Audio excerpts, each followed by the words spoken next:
A movie that mashes up together Coco, the animated Pixar film, with elements from Lord of the Rings and the MCU.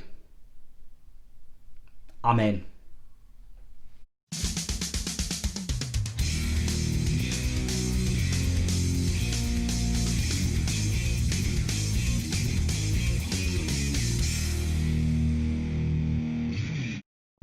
Onward was a Disney Pixar film released this year back in March.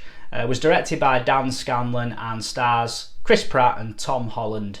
As I said, the film was released back in March this year, but it had a theatrical release that was cut short because of the pandemic. So the film was released on a lot of streaming, Disney Plus. I think it came out on Amazon as well, in America and Japan and places. But it actually only came out in the UK this week, about a week ago.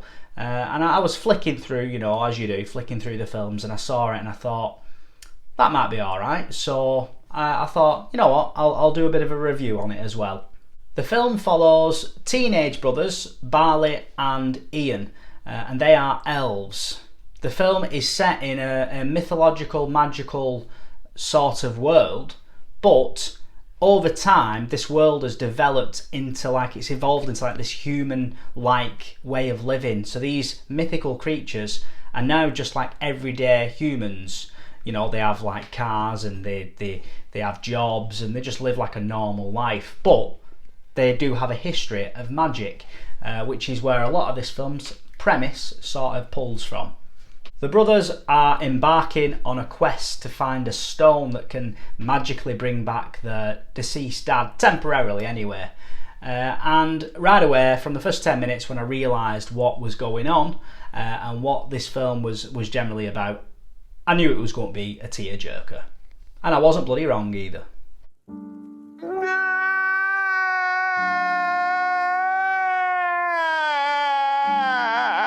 Onward's one of them films where, as I was watching it, it was like a lot of different things pulled from other films. It was pulling in fantasy elements from Lord of the Rings. There's a lot of elements like Coco, the other Pixar film, which is focused around deceased family members, which is a real tearjerker, emotional journey like this one.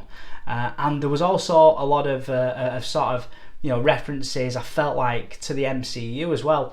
Not just the fact that it stars two of MCU's main stars, Tom Holland and Chris Pratt, who were both very good in this film as well. I want to say their acting chops are really showing in this animated movie, which is good because it's not really a role that you sort of see or have seen these two playing animated roles, that is.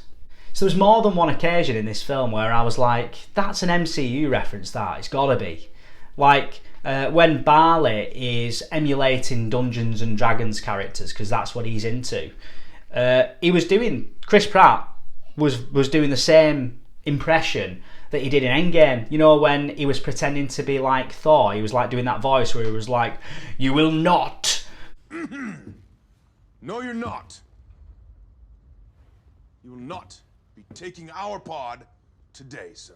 But he does that exact voice again. It's the same voice. And there was another scene where a character was jumping on these magical discs, a bit like when Doctor Strange was doing the magical discs for Star-Lord. And as well, when one of the brothers, Barley, he puts a music tape in his car, and on the back of the tape it said Quest Mix.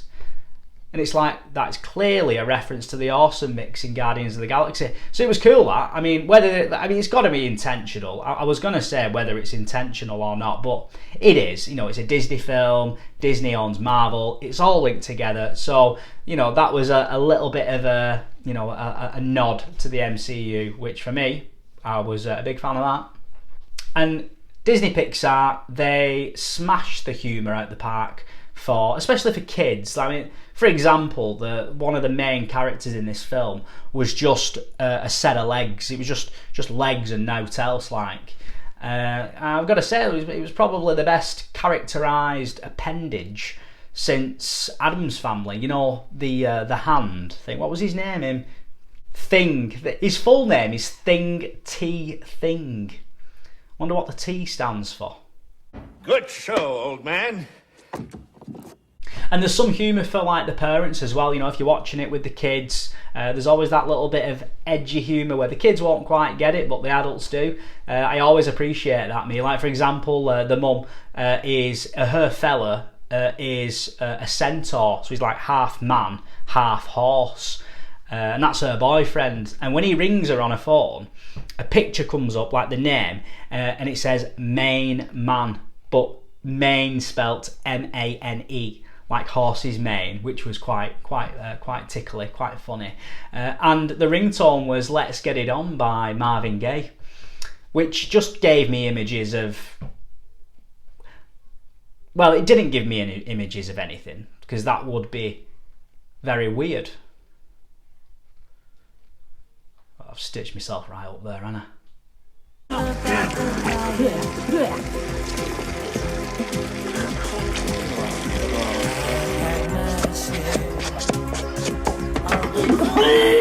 This is one of them films that doesn't star or have an antagonist as such. I'd say the antagonist of this film is the race against time, really.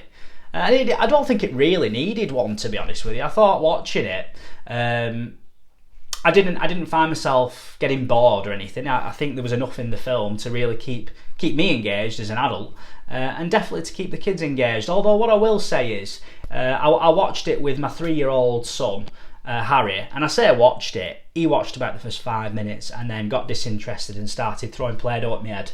So it's probably not a film for the young kids, because it's not that kind of film. It's not like a film where, you know, they can sort of get lost in this world. There's quite a lot of slower talking bits to build the characters, which I think is better for maybe a 6, 7, 8-year-old rather than a 3-year-old, and definitely makes it watchable for a parent as well. So you know, I think that's all right, but he was a bit small for it. In all, I think Onward is a film with a lovely message if you watch it. And again, no spoilers, but it has like quite a good twist in it, and I think it's a lovely message what it gives across. So you know, and again, Pixar and Disney, they love a good message in their films, don't they? They're always slapping like messages in for kids, like, you know, don't be a git or whatever. So it's great for the kids to learn a good lesson. That's not the premise of this film, by the way. The film's not trying to tell you, like, to tell kids to not be gits. I don't believe you. What? I digress anyway. The film had Leah bawling her eyes out. She was crying everywhere, more than Coco actually. Like, she cried at Coco, but she was proper crying at this one. So if you like a tearjerker, this one's for you. If you're like me and you've got an heart of stone, you don't cry at anything, then it's still a good watch. And that's it for today's video, I'm afraid.